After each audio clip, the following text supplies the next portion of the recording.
혈액종양내과처럼 정말 복잡하고 또 긴급한 상황이 많은 환경에서는요, 이 효율적인 물류 시스템이라는 게 환자 치료의 질하고 그냥 직결되잖아요. 그래서 오늘은 병원 물류에 인공지능을 어떻게 통합할 것인가, 이 과정을 아주 명확하게 보여주는 4단계 모델을 한번 살펴보려고 합니다. 자, 그럼 바로 이 핵심 질문에서부터 시작해보죠. 예를 들어서 아주 까다로운 보관이 필요한 항암제부터 면역이 저하된 우리 환자들을 위한 멸균 기구까지 이 복잡 다단한 현대병원의 물류를 과연 AI가 어떻게 혁신할 수 있을까요? 이게 바로 오늘의 주제입니다. 네, 그래서 오늘 우리가 살펴볼 로드맵은 이렇습니다. 먼저 병원이 안고 있는 숨겨진 과제부터 짚어보고요.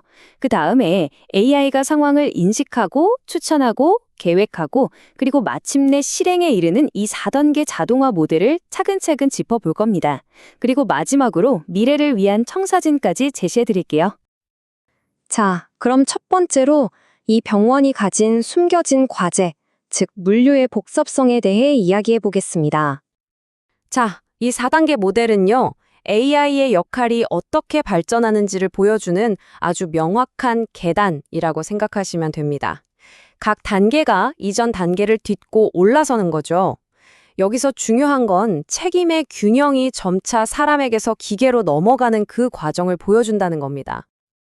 자, 그럼 그 계단의 첫 번째, 1단계부터 한번 올라가 볼까요? 바로 AI가 인식하는 단계. 즉, 모든 것의 기초가 되는 인식의 단계입니다. 이 가장 기초적인 단계에서는요, 역할 분담이 아주 명확합니다. AI는 그저 데이터로 어떤 결정을 내려야 하는 상황이 발생했다는 걸 인식하고 알려주기만 하는 거예요. 그러면 그 데이터를 해석하고 모든 결정을 내리고 또 실제 행동을 하는 건 전부 의료진, 바로 우리 인간의 몫이죠. 이게 뭐냐면 간단하지만 굉장히 강력한 모니터링 기능이라고 보시면 돼요. 예를 들어 우리 혈액종양 내과 병동에서 정말 자주 이동하는 고가의 항암제 주입 펌프라던가 아니면 환자 생체 신호를 보는 모니터링 장비 같은 것들 있잖아요. 이런 것들이 지금 당장 어디에 있는지 실시간으로 정확하게 파악하는 겁니다. 정말 기본적이면서도 중요하죠. 자, 이제 계단을 한 칸 더 올라가서 2단계로 가보겠습니다. 여기서는 AI가 단순히 보는 것에서 한 발 더 나아가 제안을 하는, 말하자면 데이터 기반의 조언자 역할을 하게 됩니다. 여기서 AI의 역할이 좀 더 적극적으로 바뀌죠? 방대한 데이터를 분석해서 아주 구체적인 권장사항을 만들어냅니다. 이런 옵션들이 있습니다 하고 보여주는 거죠. 하지만 여기서도 중요한 건 그 옵션들을 검토하고 최종적으로 이거다 하고 결정하는 권한은 여전히 우리에게 있다는 겁니다.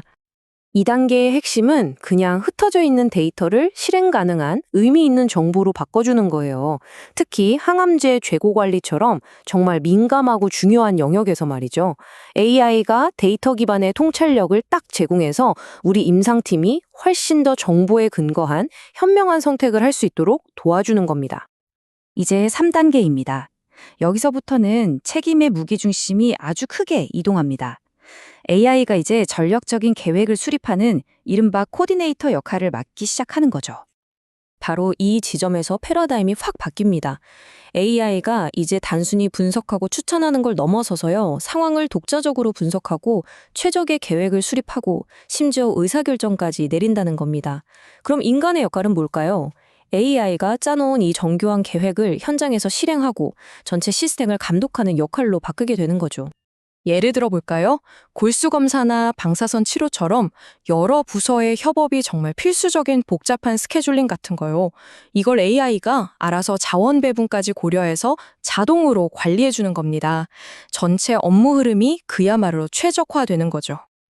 자, 드디어 계단의 가장 꼭대기, 자동화의 최고 레벨인 4단계입니다. AI가 디지털 세계를 넘어서 이제 물리적인 세계로 직접 실행에 나서는 단계라고 할 수 있습니다.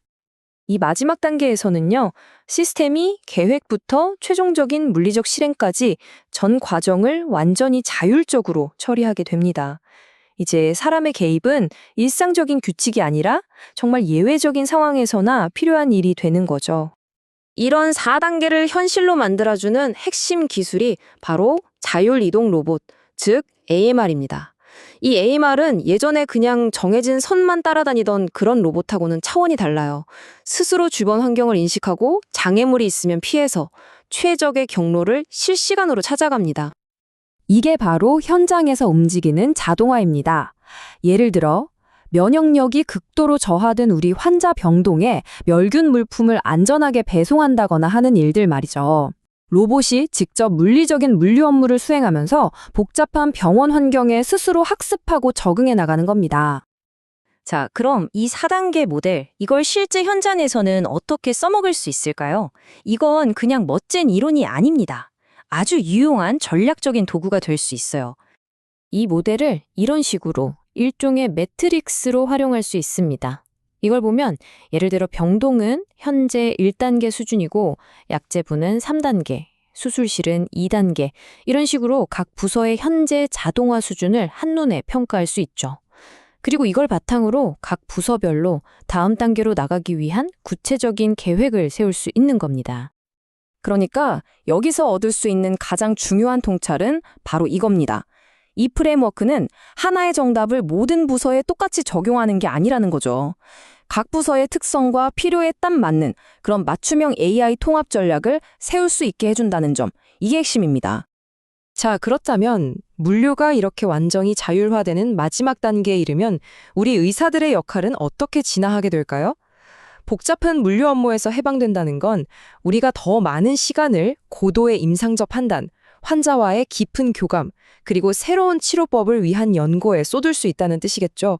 이건 단순히 의사의 역할이 어떻게 바뀔까라는 질문을 넘어서 우리가 환자 치료의 질을 어떻게 한 차원 더 끌어올릴 수 있을지에 대한 아주 희망적인 미래를 보여주는 질문이라고 생각합니다.